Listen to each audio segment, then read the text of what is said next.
This will be interesting considering I've never talked to a camera before.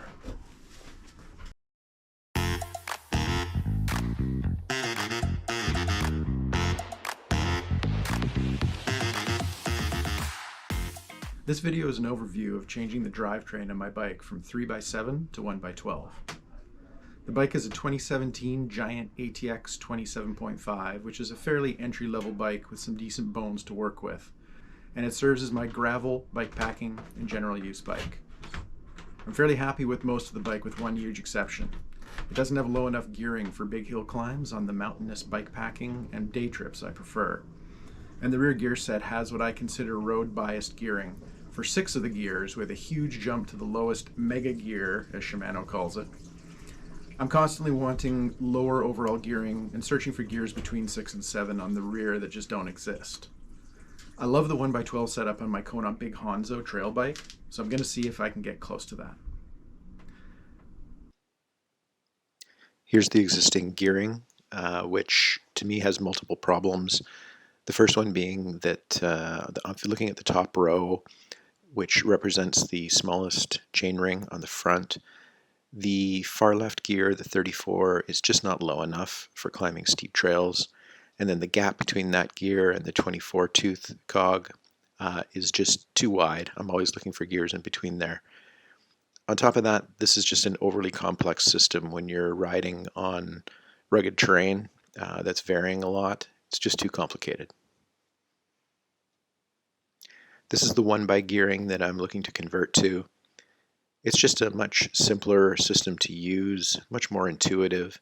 The gear spacing is almost perfect, and the gear range goes much lower for climbing hills, which is going to be easier on my body, and the top end range is higher than I need. So this is a much better system in all ways for me. So here's what I already had and what I bought in order to switch to 1x. The biggest challenge with this particular bike to make this change is the rear wheel, using a free wheel as opposed to the more modern freehub that accepts bigger gear sets. The easiest fix is to get a whole new rear wheel or get a hub and lace the rim to it.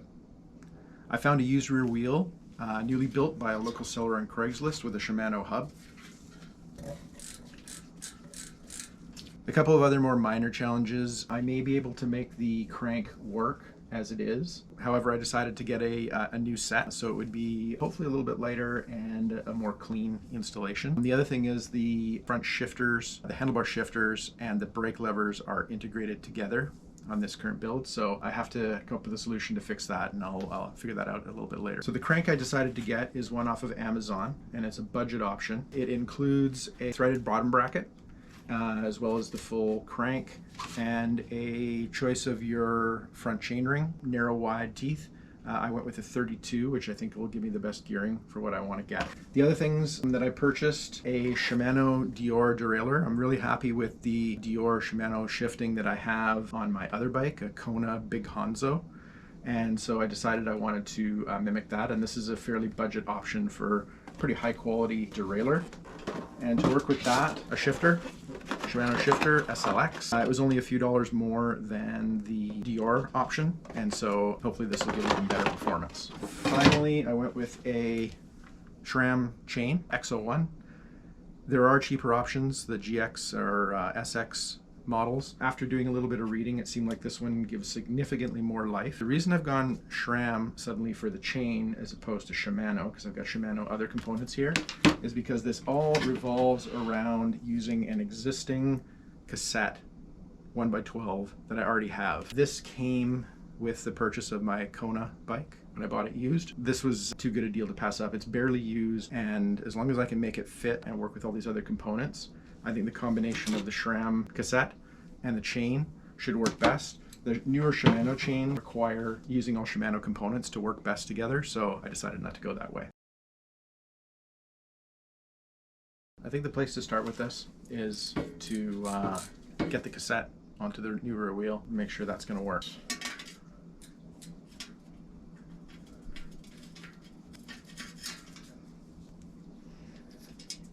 Very important to get all the spacers on here correctly. Not that I've ever done this before.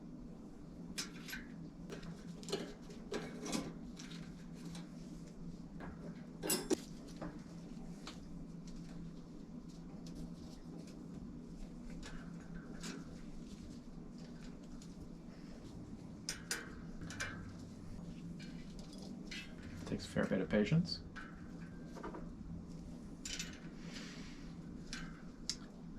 Ooh, this is gonna be tight if it fits. Very tight. So this hub is supposed to be able to support 8, 9, and 10 speed gear sets, but it seems like you can usually squeeze an 11 or 12 onto these hubs, and we're gonna find out.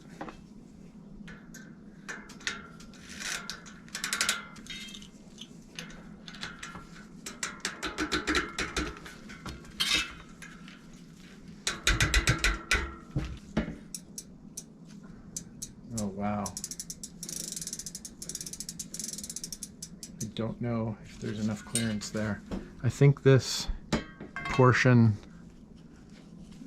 of the axle needs to stick out further than this ring.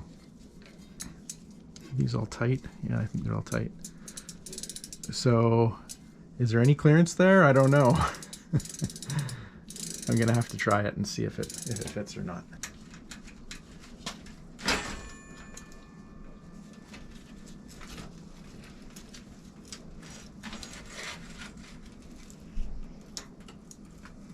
There's the infamous Mega Range super low 34, I think it's a 34 tooth ring.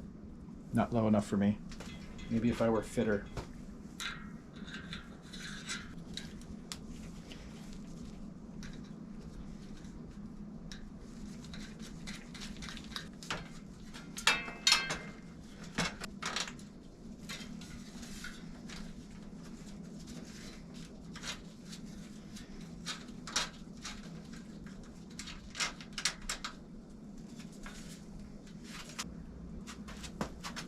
Whoa, I think it fits, but just barely. There is not much clearance there, and the chain is very narrow. I hope it's narrow enough to fit in between the frame. It should be. When you look at the spacing between the other gears, it looks like it may just fit. Oh my god, it's close. So it's time to take off the old chain. I did read somewhere that if you use this little device, it can help you so the chain doesn't fall right away as soon as you break it. I can't find a master link on this old chain, so I'm gonna just pick a link and I'm gonna give this a shot.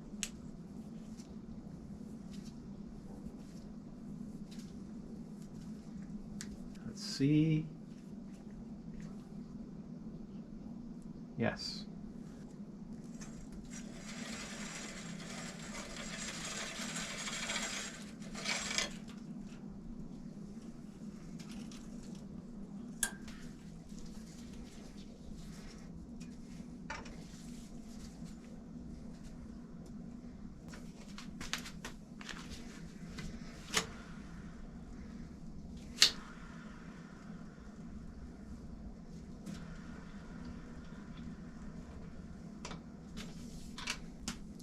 Square crank puller.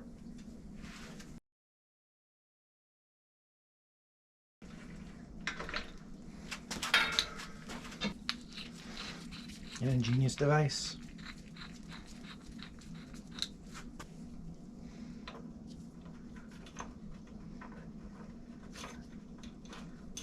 Once you get it screwed into the crank arm, get lots of threads in there. Then you have to tighten the center part in, which pushes against the bottom bracket square piece and basically pulls the crank off.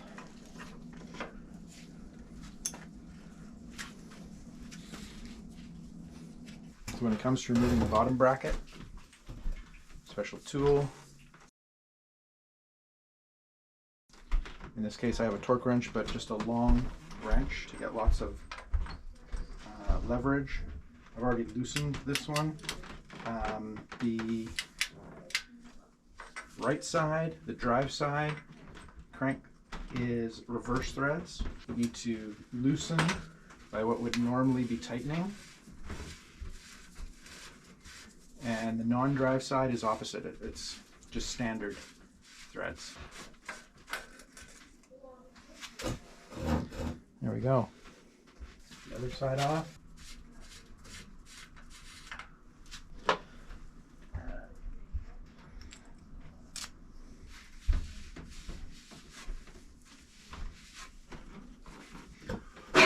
Okay, so here's the new crank. I do believe on Amazon there's multiple different brands that sell this IXF crank. They all look the same, just been rebranded.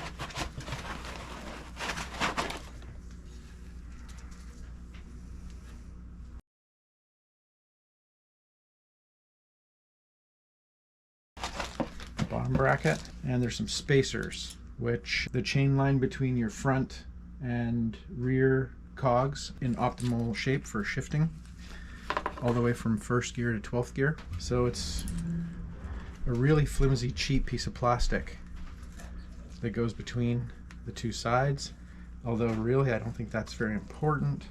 I think it's these end cups that matter. They feel super light. The bearings feel really smooth, which is really nice. Don't know how. It feels really light, so I'm not sure about the quality on this. I don't have enough experience to know. There's the 32 tooth front sprocket, narrow wide teeth, which is the norm now. Let's see here.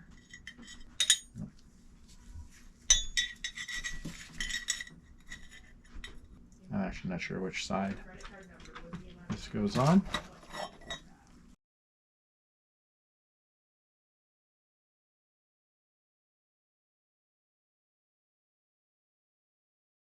I read online that it's extremely important you don't cross thread these IXF cranks when putting your pedal on. You can strip out the threads and it's junk pretty quick. Installing the bottom bracket, you add a little bit of grease to the threads and a little bit of grease to the rest of the bottom bracket just to deal with any water that may get in there.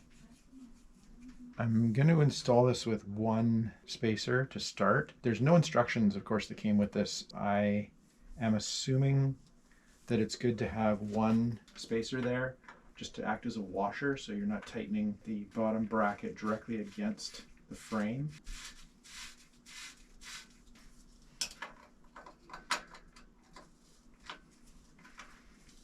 It says on here 35 to 50 Newton meters.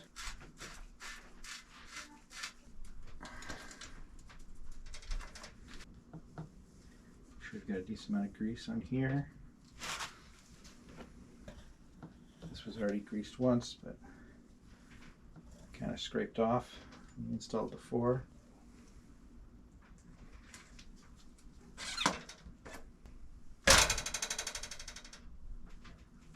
I think that's on all the way. I don't know if I can eyeball my chain line right now. It's looking like the front sprocket is approximately in line with about gear 6 or 7. So it's pretty close to the center, which sounds on the surface like it's good. Other crank arm. It's good to have some grease on these threads. Grease for all mating parts.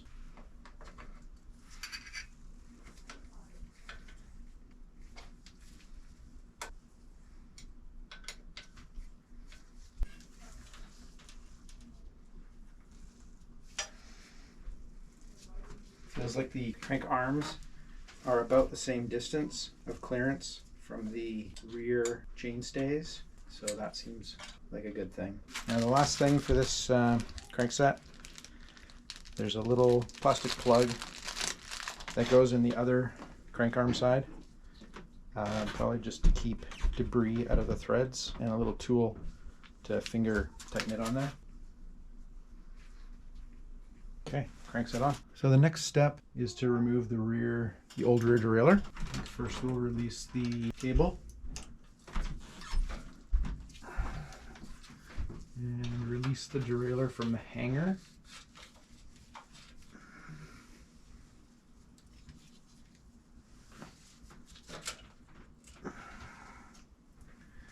I think this entire cable we're going to remove, because the new cable is going to run through all of these cable guides. But as you can see, there's exposed wire on my installation now, and I'm going to do it with a solid cable all the way to keep debris out. So I think I'm going to have to drill out the cable guides. I'm going to just remove the old shifter wire up to the front of the bike. I'm going to have to remove the front derailleur before I can fully get that in there. Okay, installing the new rear derailleur. Shimano Deore RD M6100 SGS. Yes, a clutch. My understanding is this little tab needs to go into this little notch right here on the hanger. Many of these things should have some blue Loctite on them to make sure they don't come loose. I'm probably going to go back and redo a lot of that stuff later. So I'm going to remove the front derailleur.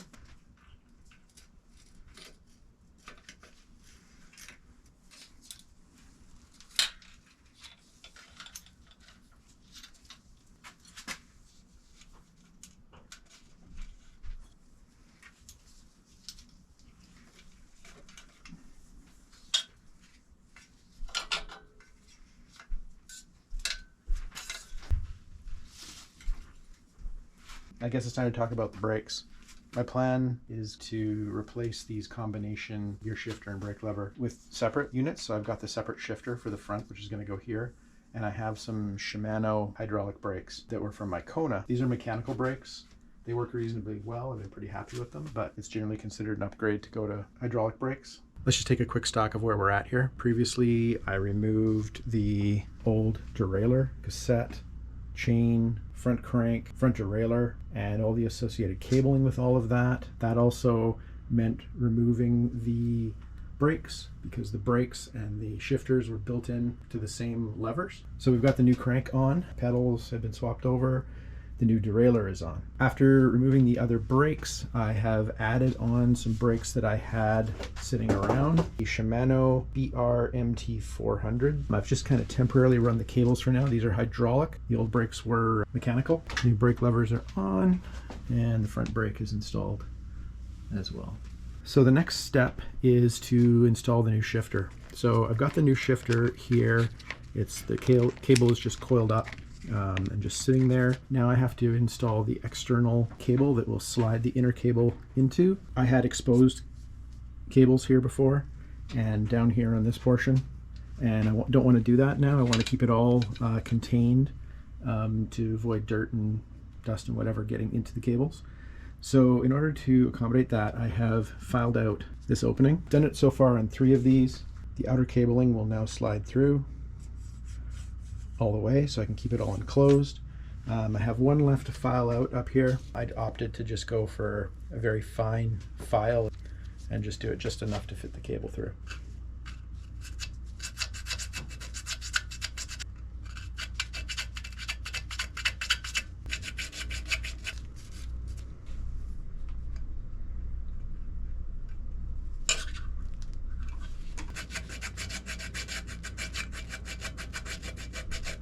So now to feed the cable through all of these little holes from the shifter to the derailleur.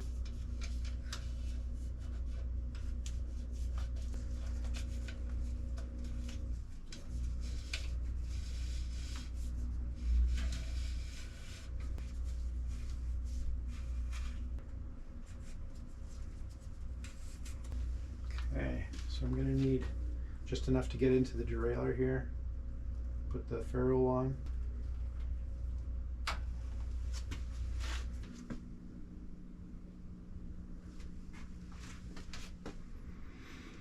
And then I've got to run the front up to the shifter.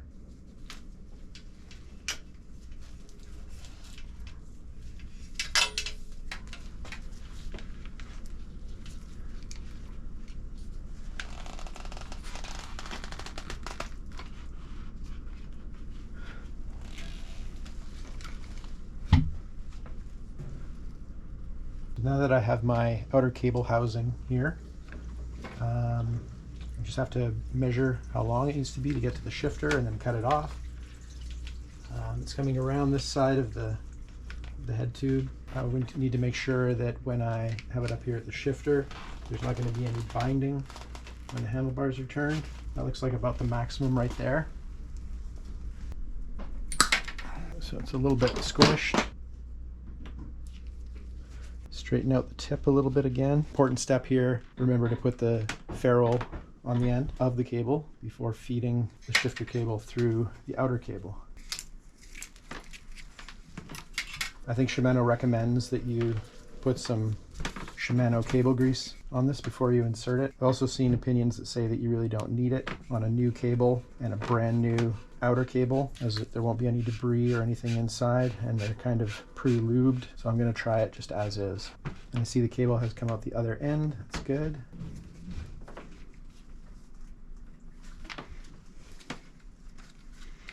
Before I finish the chain installation, I want to do the basic adjustments on the derailleur. First of all, I need to get the first little wheel on the derailleur in line with the tallest gear here, the 11 tooth sprocket.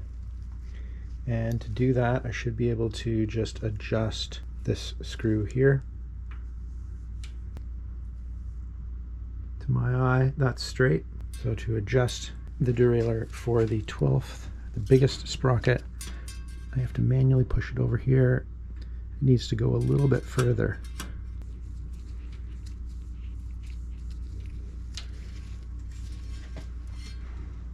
That's really close. I have to do this with the clutch off. It's much easier to move the derailleur.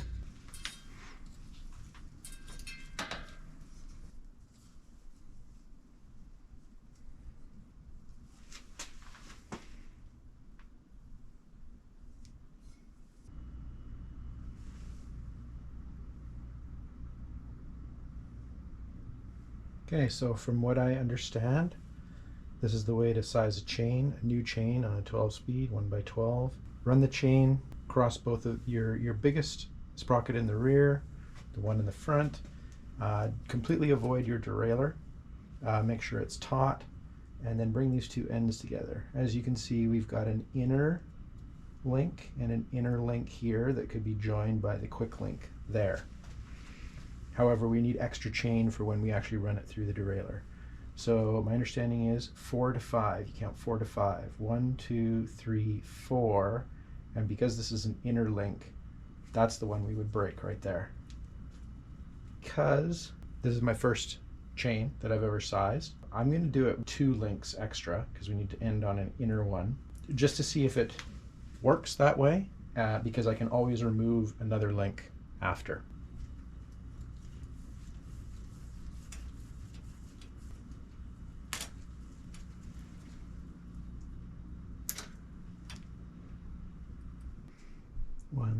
One, 2, 3, 4, 5, and then I've got my extra on there. It's probably going to be too much.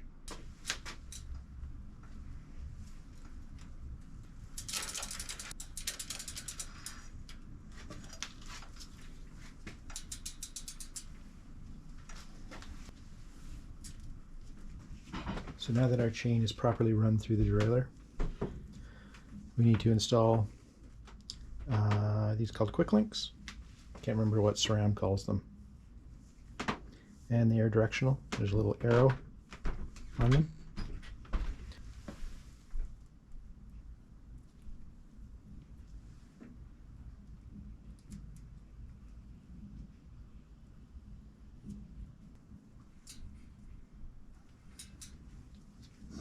Okay, so that's not locked yet. We'll do that later. First I want to test operation.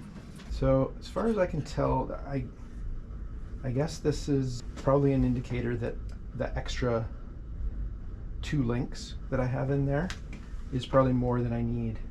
Because right now the derailleur is all the way up as far as it goes, and the chain is not completely taut. So I think that's an indicator that I can take those extra 2 links out. Okay, so I've definitely decided that I've got extra chain in there than what I need. So I'm going to have to remove the quick link.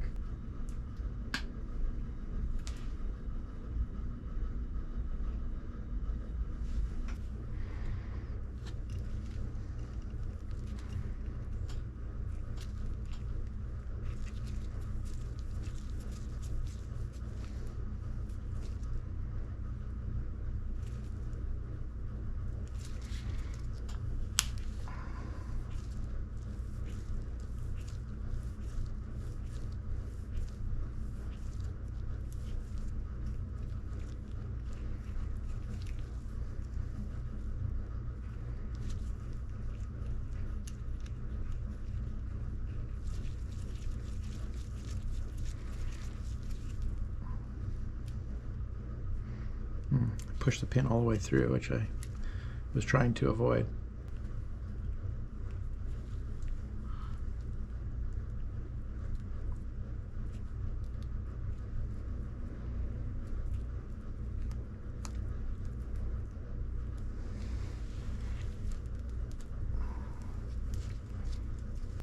Okay, so this is the Quick Link, Power Link, whatever it's called, and it's not yet locked in position.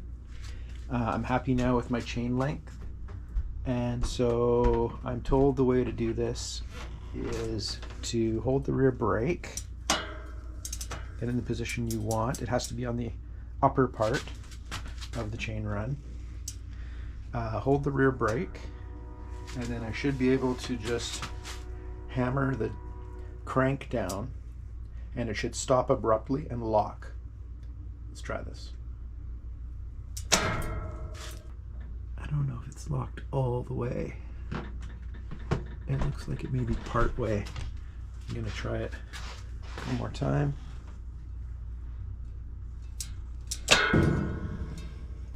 Third try.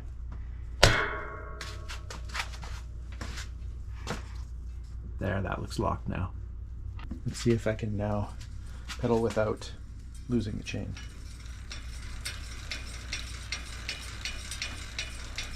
Looks pretty good.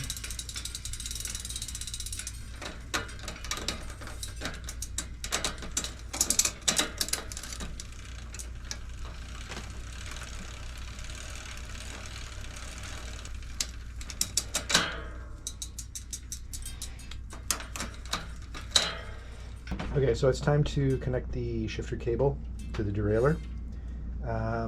It's in the 11-tooth cog, which is where you want it.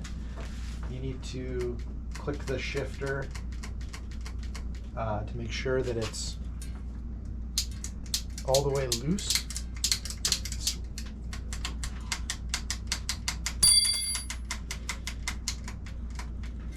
Right there. Then pull the cable taut and pinch it right in there. Tighten the bolt onto the cable.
So the drivetrain transition is now complete, and although I haven't ridden it yet, so far I'm pretty happy with how it's turned out. I did some weighing before the transition. The bike weighed 41.4 pounds or 18.8 kilograms. Pretty beefy, but keeping in mind that's with lots of accessories on there: fenders, rack, rock straps, comfort seat, various bags, and a front mounting roll, bottle cages with mounting brackets, cell phone holder. After the transition, it's come out to 38.6 pounds or 17.5 kilograms, which is a reduction of 2.8 pounds or 1.3 kilograms, which is pretty significant just for changing out the drivetrain components. Everything else is the same with the exception of the brakes, which I had to change because the old mechanical brakes were tied into the shifters up at the lever. So I could have tried to get replacement levers that would have worked with the mechanical brakes, but because I had a set of Shimano hydraulic brakes that were spares off another bike, I decided to just put those on. They're probably a bit heavier, but I didn't weigh that. I think the biggest change that I'm hoping from this, though, once I actually ride it, is that this gives me a way more usable gear range. Before, I found that the gearing was nowhere near what I needed. For the 3x front, I was only ever using the smallest and occasionally the middle chainring, never the largest. So I was just carrying around that weight for no real reason. And the largest cog in the rear was a 34. Now I've got a 50. So it just, I could never get low enough for climbing, at least for my current level of conditioning. And so I'm really hoping this will make a big difference for me for climbing. Thanks for watching.